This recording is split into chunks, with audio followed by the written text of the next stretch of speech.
the Gibeonites deceived Israel. Now all the kings west of the Jordan River heard about what had happened. These were the kings of the Hittites, Amorites, Canaanites, Perizzites, Hivites, and Jebusites, who lived in the hill country, in the western foothills, and along the coast of the Mediterranean Sea as far north as the Lebanon mountains. These kings combined their armies to fight as one against Joshua and the Israelites. But when the people of Gibeon heard what Joshua had done to Jericho and Ai, they resorted to deception to save themselves.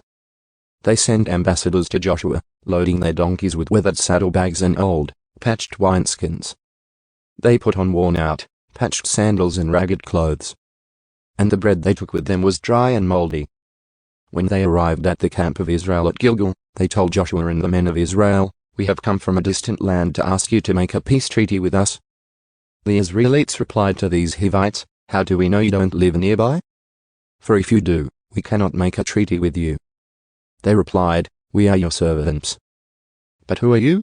Joshua demanded. "Where do you come from?" They answered, "Your servants have come from a very distant country. We have heard of the might of the Lord your God and of all he did in Egypt. We have also heard what he did to the two Amorite kings east of the Jordan River, King Sin of Heshbon and King Og of Bashan, who lived in Ashtaroth. So our elders and all our people instructed us, take supplies for a long journey. Go meet with the people of Israel and tell them, we are your servants. Please make a treaty with us. This bread was hot from the ovens when we left our homes. But now, as you can see, it is dry and moldy. These wineskins were new when we filled them, but now they are old and split open. And our clothing and sandals are worn out from our very long journey." So the Israelites examined their food, but they did not consult the Lord. Then Joshua made a peace treaty with them and guaranteed their safety, and the leaders of the community ratified their agreement with a binding oath. 3 days after making the treaty, they learned that these people actually lived nearby. The Israelites set out at once to investigate and reached their towns in 3 days. The names of these towns were Gibeon, Kephra, Beeroth, and Kiriath-Jearim.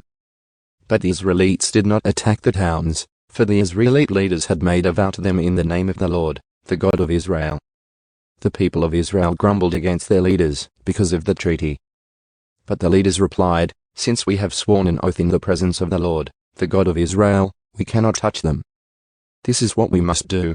We must let them live, for divine anger would come upon us if we broke our oath. Let them live." So they made them woodcutters and water carriers for the entire community, as the Israelite leaders directed. Joshua called together the Gibeonites and said, "Why did you lie to us? Why did you say that you live in a distant land when you live right here among us? May you be cursed. From now on you will always be servants who cut wood and carry water for the house of my God."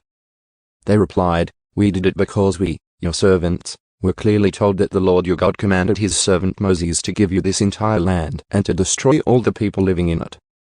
So we feared greatly for our lives because of you. That is why we have done this. Now we are at your mercy, do to us whatever you think is right." So Joshua did not allow the people of Israel to kill them.